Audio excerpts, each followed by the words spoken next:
This is a countdown video. It contains my own personal opinion on the subject matter. If you don't like my opinion, well, go make your own video for all I care. Ever since anime started to become popular in America in the 90s, lots of people were inspired by the new anime craze. And a lot of these shows were actually some of my all-time favorite anime cartoons. And I want to talk about them in this list. Now, I won't be counting shows that have a few scenes that parody a popular anime.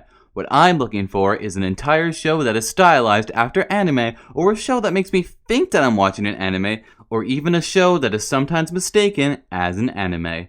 Oh boy, this is gonna be a fun one. Here is my top 10 Western anime. Number 10. Sugar, spice, and everything nice. The Powerpuff Girls. The Powerpuff Girls is a show where no matter how young or old you are, everyone has heard about this show at one point or another. Since the show did come out in the 90s, as mentioned before, lots of anime influence are seen throughout the show. From our three main female leads, who kinda reminded me of Astro Boy, to the monster of the week that would fill up a lot of the episodes. Powerpuff Girls also had a great villains rogue, including Mojo Jojo, Seductress, and of course, the always creepy, always fan favorite, him. What a positively evil scheme you've hatched, and I'll finally be rid of those girls forever! Yeah, a lot of episodes of Powerpuff Girls got pretty dark, almost like something you would see in a dramatic anime. The Powerpuff Girls were so popular with their anime influence that in 2006, the anime, Powerpuff Girls Z, aired in Japan. Powerpuff Girls is just one of those shows from a lot of people's childhood that gave us an idea of what anime was like for the first time.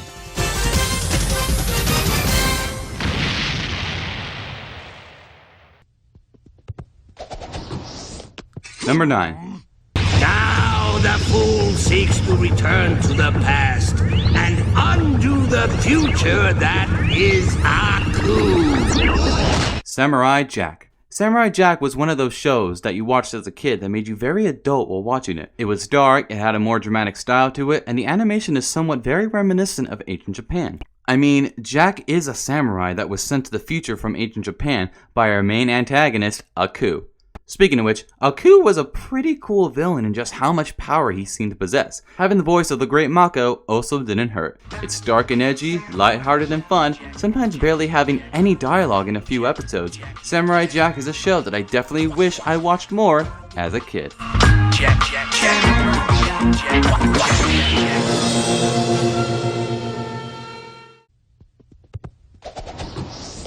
Number 8.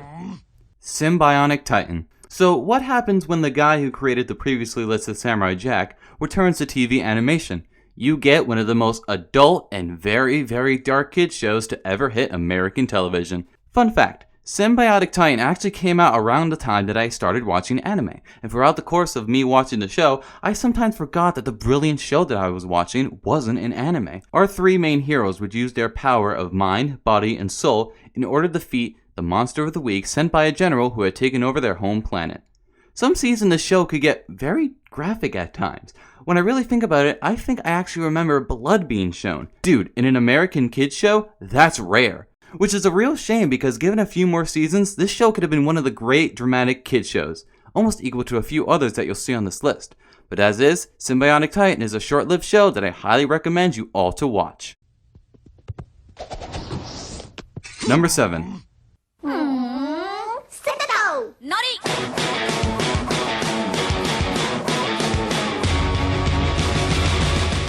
Hi Puffy Amiyumi Show. I bet a lot of you watching just let out a huge gasp in remembering that this show existed.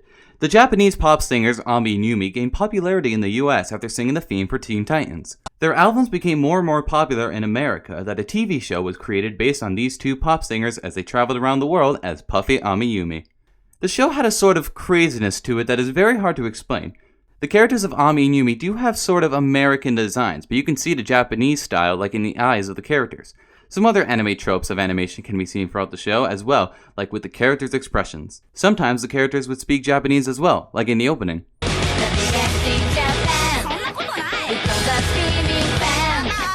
Add in some fun side characters and songs performed by the real-life duo, and you've got a show that is just too crazy to completely forget about.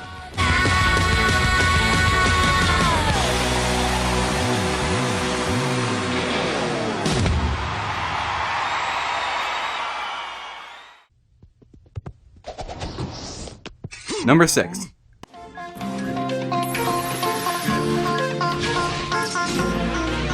Code Lyoko.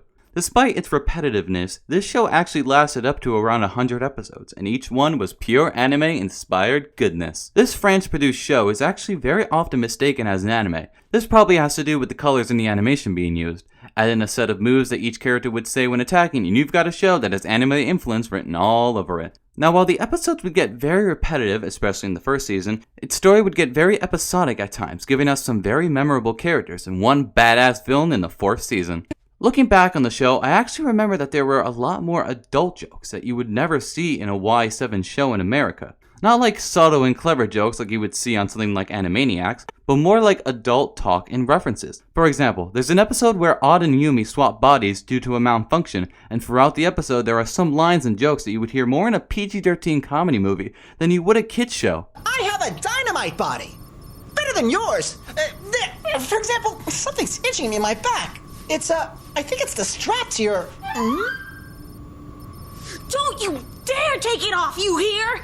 Code Lyoko is one of those shows that has a very small following, but those of us who watch the show all the way through know that this show will last forever in our nostalgia.